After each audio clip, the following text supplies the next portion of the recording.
Senator Romney. I came in here happy to vote yes on this self-flagellation. For my own part, what I did when I ran for office, I divested myself of all my marketable securities, turned them into cash. I've been sitting on cash.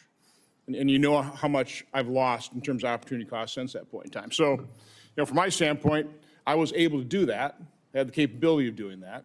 And I thought that'd be the honorable thing to do. My wife has since purchased an ETF, which this does exempt, and I think that's a good thing. I would caution people in terms of, I'm going to vote no now.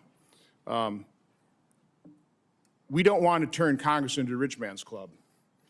I think it's already suffers from that. And again, I thought also, and I would want clarifications, mainly the reason I'm asking this, is are private businesses exempt or not exempt from this? I was told, again, it's hard to interpret legislative language, but if, you know, I had a rather large manufacturing company, which I did not divest myself immediately, I since have, but that would be grotesquely unfair.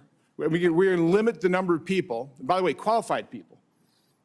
You know, I actually want people with manufacturing experience or business experience. You know, people who've been successful in life. I'd like to see successful people come to Congress and bring their successful skills to bear here.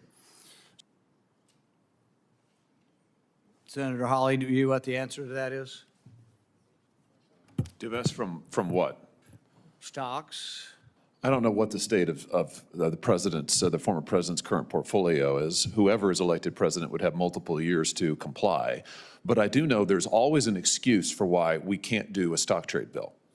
I've heard this for years. And now we're being told, oh, this was drafted hastily. That's just simply false. I mean, we've worked on this for literally years. So I would just welcome those who now suddenly have concerns.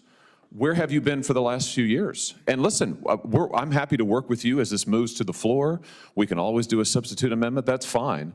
But I am 100% committed to banning stock trading by members of Congress. So I'm not going to be dissuaded from that one way or another. And we can throw up as much chaff as you want to, but the fact of the matter is, members of Congress should not be trading stock. They should not be. And I know that there are those on this panel who have never supported and are never going to support a stock trade ban. And that's completely fine. That's your prerogative. But let's not pretend that this is about anything other than that. That's what this is about. But what about banning of owning of your business? I got a family, I don't, but let's say I have a family business and it's got 1,000 employees and I own it. I have to divest in that? Do you think that's a good part of your bill? Is that the current, Mr. Chairman? Listen, again, I'm happy to work with anybody who has concerns on substance, who would actually like to get to a result on this and thinks it will improve it on the floor. I'm delighted to work with you on it. Can I make a suggestion which would solve this? Don't force divestiture. You run for office, you have a stock portfolio, that's it. Now you can't trade it. Okay, you can't buy more stocks and trade stocks, so you want to run for, you know, you can hold on to your stocks. Okay? You can always divest. Okay? You can always buy an ETF. Don't force people to sell their business. Don't force them to sell stocks they already hold. Don't force divestiture. Once you're here, you can't be buying and selling. Again, I don't do it. I did divest. I turned it all into cash. Okay? So that's how I handled myself. I don't want to force what I did in everybody else, though.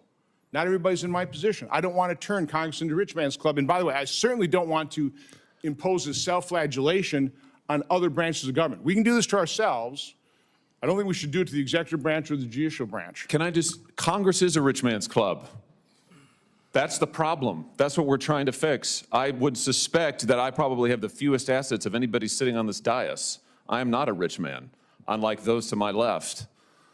So, I mean, listen, the American people look at people like the former Speaker of the House, who makes better returns than anybody in America. They look at senators who were investigated during the COVID pandemic for their miraculous stock trades, and they say, how is this possible? To think that this might become a problem in the future is frankly fanciful. It's a problem now. It is, and it's not just in perception, it is reality.